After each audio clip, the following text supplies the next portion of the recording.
Hello, how's it going everyone? My name is Adara. So a little while back, I watched the old Powerpuff Girls movie because I was feeling nostalgic and wanted to revisit a bit of my childhood. While watching the beginning scene with all dangerous evildoers in town, the narrator mentions that the streets weren't always chaotic and full of crime.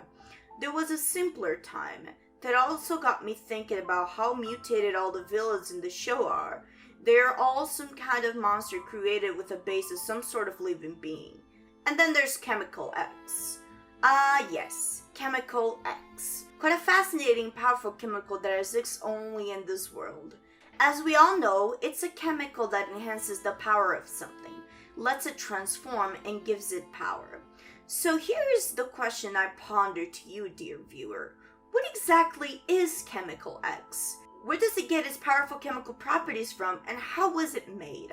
Well, in this video, I'm going to explain all of this in a format of the secret hidden story of Townsville. The secret hidden story of Chemical X. The story you never knew. To start off with this theory, I would like to talk about a specific villain in the Powerpuff Girls universe. Him. Why, you may ask? Well, I'll explain that in a bit. Him is a villain that stands above all others in the series, and the reason for this is because he is the one villain of the show that is the most different from the rest. The reason is quite simple, and I'll be blunt about it since I'm not talking to a bunch of little kids here.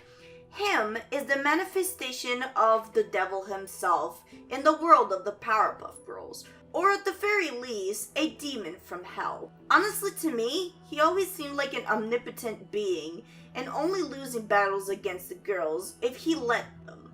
He always seemed like he would toy with the girls and the entire town, having everything being controlled from the top of his dirty little evil claws. There are 3 episodes starring him that resonates with me the most to prove how omnipotent he is. Speed Demon, Octi-Evil, and Him Diddle Riddle. Speed Demon is an episode where the girls are planning to go on a vacation, and for that they race home.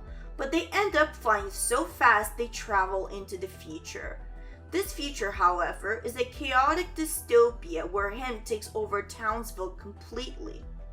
Octi-Evil is an episode where Him possesses Bubbles' octopus toy and then whispers to and manipulates Bubbles into getting her sisters to fight so he would take advantage of the commotions and try to take over the world. The final episode, Him Diddle Riddle, is a sillier episode where Him gives the girls a bunch of riddles that they have to solve, otherwise the professor will pay. And he ended up meaning pay him some money for some hotcakes he sold to the professor. So what information can we gather from these episodes? 1. Him is a highly manipulative creature that has a high enough charisma that he can persuade and manipulate beings. 2. He is an all-powerful being, the most powerful in the world, second only to the girls. Or at least, that's what the show wants us to think. 3. He has an interesting relationship with the professor, and this is the most surprising of all. In Him Riddle Diddle, both of them seem to be on oddly friendly terms with each other, like they know each other casually. This bit of information is the core to my theory. Him is a character that does not show up all that often in the show, and the reason for this, I believe, is because of how overpowered he truly is. I believe that Him is actually more powerful than the girls, and the only one true villain that could genuinely destroy the world, if he really wanted to. But this could cause for the series to be rather short and have no plot. For example, in Speed Demon, the girls were beating him up out of fear and frustration, and he would just smile like it was completely nothing. I believe Him is the only villain in the show that the girls truly fear, as when they say, "You know you can't beat us," there is uncertainty and fear in their voices. So if Him really put effort, he could basically do what he wished. Usually in media, when we see overpowered characters, they're often portrayed as people with weak motives who are jaded and bored in life because they have the power to do whatever they want, whenever they want. So they have no goals or objectives to fulfill. This is why we see a few episodes, like in Riddle Diddle, where we are presented with a sillier and playful version of him. I believe that he has fun with the girls, and they have given him some sense of purpose in life. So that's why he likes to mess with them every once in a while for fun, and that's why he won't destroy them even though he can.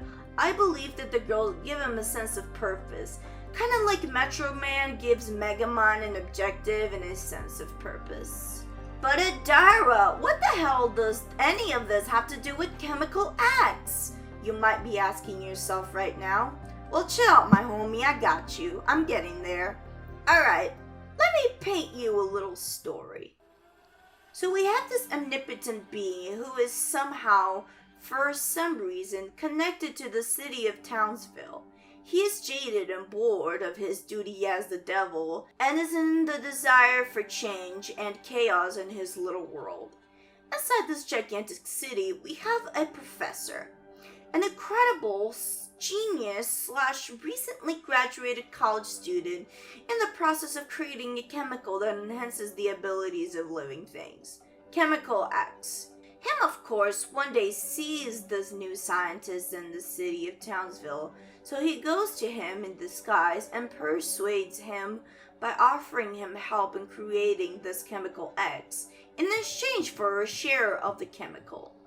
The professor obliges, so together with the paranormal power provided by him, which the professor didn't know was evil, he creates a beta chemical X. The professor then, with the influence of him, starts to test out his beta version of the chemical on many of the living creatures in Townsville that we now know as some of the main villains of the show, starting from cells like the Amoeba Boys, animals like Fuzzy Lumpkins, and even humans like the Gangrene Gang. Realizing that he made a terrible mistake, he begs him to turn them all back to how they were, but him refuses, seeing the city in complete and utter chaos until one day the professor perfects the chemical, giving superpowers to whoever intakes it, and makes the perfect little girls and atones for his sins. Professor Utonium, such a saint he seems, but who knew that he actually had a deep dark past he was hiding this whole time?